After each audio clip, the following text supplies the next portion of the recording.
ఇప్పుడు ఇంకోటి, మొన్న నేను దమ్ముంటే ప్రెస్ మీట్ పెట్టు చెప్పు రేవంత్ అన్న, వేం నరేందర్ రెడ్డి ఎవడు అసలు? సారీ, మీకు రెస్పెక్ట్ కదా.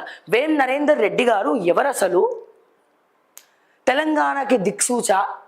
ఎంత నీ ప్రాణ స్నేహితుడైతే మాత్రం రాజ్యసభ ఇస్తావా? తెలంగాణ ఉద్యమంలో ఉన్నాడా? అసలు నువ్వు జైలుకి వెళ్ళిందే ఓటుకు నోటు కేసులా వేం నరేందర్ రెడ్డిని ఎమ్మెల్సీ చేద్దామని. ఆ 10 సంవత్సరాల తర్వాత ఎక్కడ కనబడలేదు.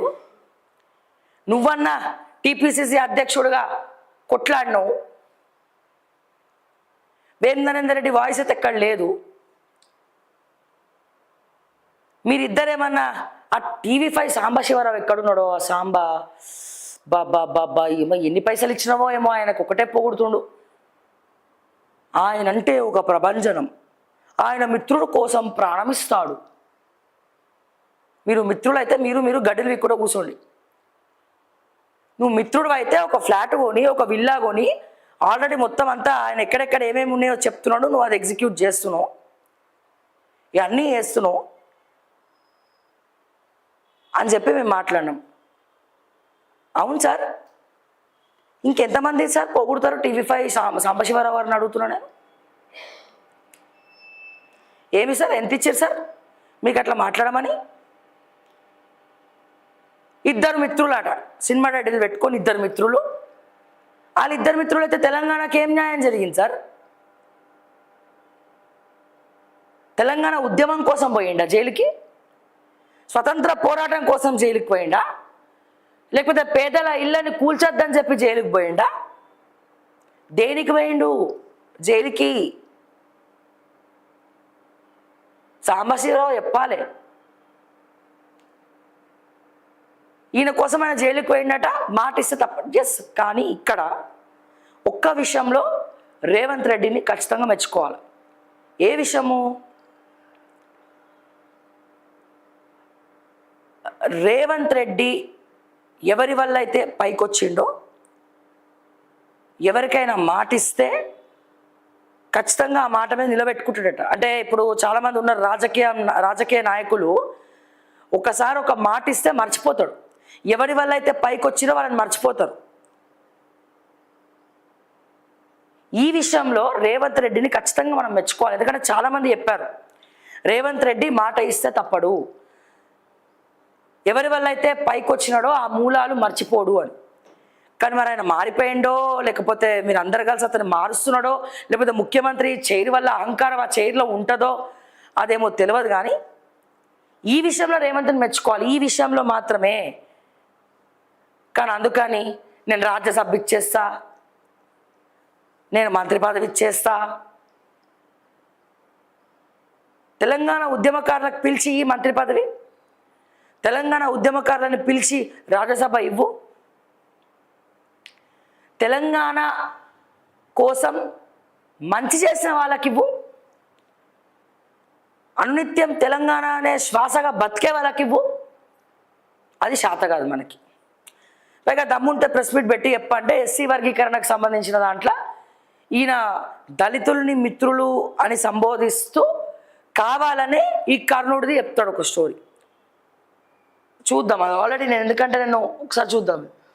మహాభారతంలో కర్ణుడు అదేవిధంగా పార్వతి కూడా ఒక పాత్ర ఉన్నాయి. అవును, ఉన్నది. కర్ణుడు మిత్రుడి కోసం, కర్ణుడికి అవమానం జరిగినప్పుడు అండగా నిలబడ్డ మిత్రుడి కోసం సర్వం కొట్టి పోరాటం చేసిండు. చివరి ఊపిరి వరకు అండగా నిలబడ్డాడు. కొందరికి అది తప్పుగా అనిపించచ్చు, నచ్చకపోవచ్చు. కానీ కర్ణుడు మిత్ర ధర్మాన్ని నిర్వహించాడు. Yes, you are right Revanth అన్న. నువ్వు మహాభారతం ఈ మధ్య చూస్తున్నట్టు నువ్వు, కానీ ఇంకా మొత్తం ఎపిసోడ్స్ కానీలే అనుకుంటా. మొత్తం చూడు మహాభారతం. కర్ణుడు ఎవడి వైపు ఉన్నాడు? కర్ణుడు కవచకుండలాలతో పుట్టినటువంటి కర్ణుడు ఎట్లా చనిపోయిండు? మరి ఇది కూడా నువ్వు చెప్పాలి కదా. కర్ణుడు బార్బీకుడు కర్ణుడు మిత్రుడు అంటే ప్రాణం ఇస్తాడు, ఓకే. నువ్వు కర్ణుడివి, అవేం నరేందర్ రెడ్డి బార్బీకుడు, ఓకే రైట్. కాదు కాదు కాదు కాదు వేం నరేందర్ రెడ్డి మనం దుర్యోధనుడితో పోల్చాలా?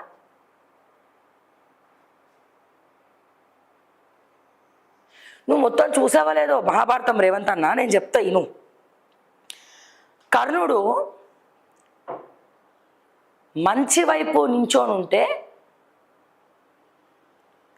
కర్ణుడు ధర్మం వైపు నించోనుంటే, మంచి వైపు నించోనుంటే ఇంకా గొప్పగా కర్ణుడు గురించి చరిత్ర చెప్పుకునేది. కానీ కర్ణుడు ఎవరి వైపు నించున్నాడు? ఎవరి వైపు నించున్నాడు కర్ణుడు? కర్ణుడు మిత్రుడెవడు? బార్బికుడు మాత్రమే కాదు, దుర్యోధనుడు.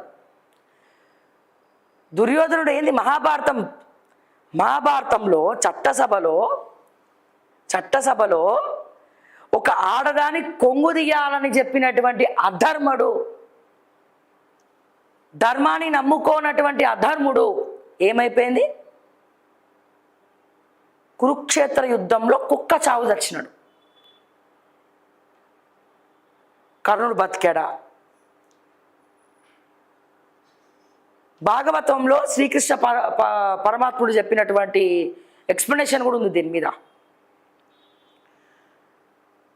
చట్టసభలో పాంచాలి కొంగును తీస్తుంటే ఇది తప్పు అని ఎవడెవడైతే చెప్పలేదో, తప్పు చేసినోడిని చీర కొంగు గుంజినోడు, ఇది ఆపనోడు, ఇది అధర్మం, ఒక స్త్రీ చీరని చట్టసభలో లాగి అవమానించడం అనేది అధర్మం అని ఆ సన్నివేశాన్ని కానీ అక్కడ జరుగుతున్నటువంటి సంఘటనని కానీ ఆపని ప్రతి ఒక్కడు కూడా అధర్ముడే.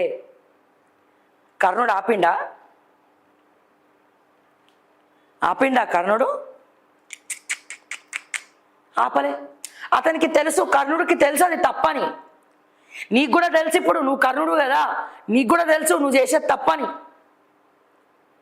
కానీ ఏ దుర్యోధనుడి కోసం ఇట్లా తయారైనావో చెప్పాలి సమాధానం నువ్వు. ఏ దుర్యోధనుడు వచ్చి నీతో ఇట్లా చేపిస్తుండో చెప్పాలి నువ్వు సమాధానం. కర్ణుడు పాండవుల పక్షాన ఉండుంటే చరిత్ర పుటంలో కర్ణుడికి ఇప్పుడున్నటువంటి పేరు కన్నా ఇంకా అద్భుతంగా చరిత్ర పుటంలో నిలిచిపోయేవాడు కర్ణుడు అధర్మం వైపు మిత్రపక్షం చేయలేదురా నాయన, ధర్మం వైపు నిలబడ్డాడు.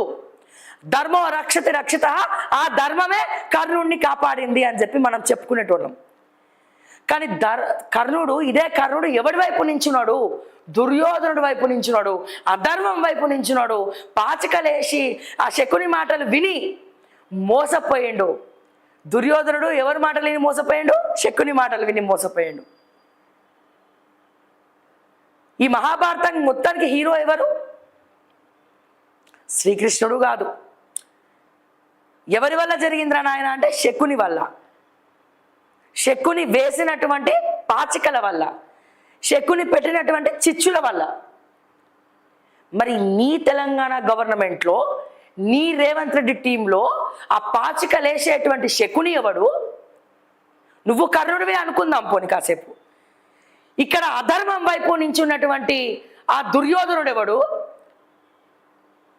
నువ్వు ఎవరి వైపు నించున్నావు? దుర్యోధనుడి వైపా?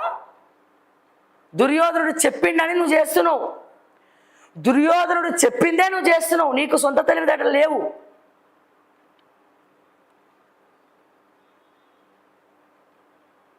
శకుని పోయి దుర్యోధనుడికి చెప్తే దుర్యోధనుడు వచ్చి ప్రాణ స్నేహితుడు అని చెప్పి నువ్వు వాడుకుంటే నువ్వు ఎవరి వైపు నించున్నట్టు? అధర్మం వైపు నించున్నావు.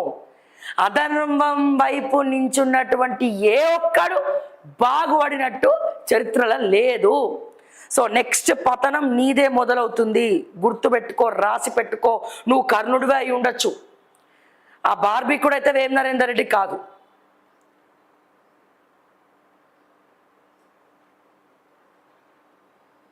అప్పుడప్పుడు నీలో దుర్యోధనుడు వస్తాడు, అప్పుడప్పుడు నీలో కర్ణుడు వస్తాడు. ఇంకా నయం, శ్రీకృష్ణ పరమాత్ముడిని నేనే అనలేదు. దయచేసి రేవంత్ అన్న, మహాభారతం కొంచెమే బార్బికుడి వరకే చూసి ఆపేసినట్టు నువ్వు పూర్తిగా చూడు రోజు ఒక ఎపిసోడ్. కావాలంటే ఇప్పుడు యానిమేషన్ కూడా వచ్చింది ఆ డిస్నీ జియో హాట్స్టార్లో, అది కూడా చూడొచ్చు, తప్పేం లేదు.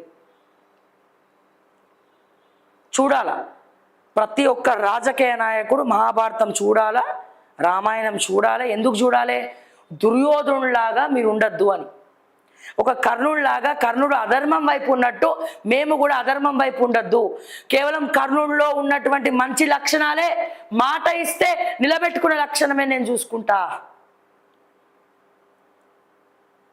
ఏది మంచి ఏ చెడు చేయొద్దు. శకునిలాగా ఎవడన్నా మాట్లాడితే వాడి మాటలు వినొద్దు. మనం చూసి ఎంక్వైరీ చేసిన తర్వాతనే వినాలి. గుడ్డిగా శకుడిని పట్టుకొని దుర్యోధనుడు పోయినట్టు నువ్వు కూడా పోయి నీ కుర్చీ కింద బాంబు పెట్టుకోకని చెప్తున్నారు రేవంత్ అన్న. కరెక్టే, కర్ణుడు ప్రేమిస్తే ప్రాణమిస్తాడు, మాట తప్పడు. అందుకే కదా దుర్యోధనుడు అధర్మమైన అధర్మం వైపు అడుగులు వేస్తున్నా కర్ణుడు అతనికి మద్దతు ఇచ్చి ఆఖరికి కర్ణుడు జీవితం ఏమైందో ప్రతి ఒక్కడికి తెలుసు. అందుకే చెప్తున్నా మహాభారతం పూర్తిగా చూడు, నువ్వు పూర్తిగా తెలుసుకోవాలి. అధర్మం వైపు నిలబడ, ధర్మం వైపు నిలబడు.